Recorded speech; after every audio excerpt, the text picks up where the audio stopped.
Pasko, dili lang panahon sa paghigugmaay ug paghinatagay. Kini usabang panahon nga mag-uban ang tibuok pamilya.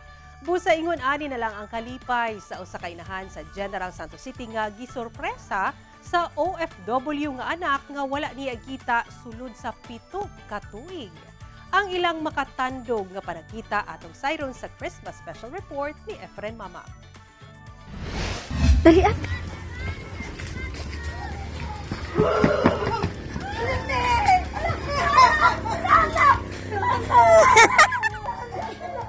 Hugot nga paggakos, paghalok ug pagkumbayot ang nabuhat ni ining 55 anyos nga inahan nga si Dioselin Amoyo. Dihang gisurpresa kini sa iyang 36 anyos nga anak nga usa ka OFW pag-uli sa ilang Pinoy-anan sa Barangay Fatima, General Santos City niadtong December 3. Sobra kuno ang kalipay ni Nanay Jocelyn Sanglit sulod sa 7 ka tuig karong kapaskuhan iyang makauban ang iyang anak. Nalipay kayo ko nga karon lang din niya Pasko mi magkita. Kaya sobra kadugay sa panahon niya, sige lang siya call niyo, sa di pa namo siyang tawagan. Sangkot yun sa langit akong kalipay. Nga naabot siya. Matod sa anak nga si Thani Amoyo Gulimlim, dako ang iyang pasalamat sa iyang amo sa Malaysia kung asa siya karon nagatrabaho isip domestic helper. Human giregaluhan kini og libreng ticket pabalik sa Pinas. So, niabot akong birthday nga wala ko nag-expect nga si amo, i-surprise ko nga tagaan kog libre ticket pauli.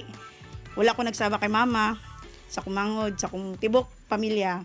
Akong auntie lang nakabalo. Na wala gid surprise kay sila tanan.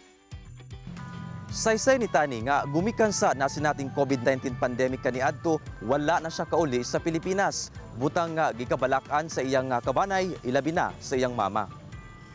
Simula tong lockdown, na stay ko dito na nalak mi dito nga wala mi ka kuan ba nga magkontrata kay tungod sa lockdown mo na nag-expect ko na tagaan ko yung ticket para makauli ko para mag-spend ko sila. Si Nanay Jocelyn, sagad nag-inusara na kini sa balay, sanglit ang kamanghurang anak ang naglahi na tungod aduna sab kini pamilya. Pagpamaligya og isda og paghatod sa mga apo sa eskwelahan, mao na lang ang iyang gikalingawan. Busa kanunay gyud niyang ginaampo nga unta bisag sa Pasko makauban niya ang iyang anak nga si Tani. Busa karong kapaskuhan, puno og pagpapasalamat ang mag-inahan tungod buo ang ilang pamilya nga magsaulog sa Pasko. Dili importante ang mga handa, ang importante magbuo ang pamilya malipayon. Sa mga OFW nga nadra, mag-pray ta kanunay, magpasalamat sa Ginoo na tagaan patag baskog na panglawas para sa pamilya. Nakatakda mo balik sa iyang gitrabahuan si Tani sa sunod tuig. Kauban si Gary Balantay ug Bong Vicencio, Efren Mamak. 1 Mindanao.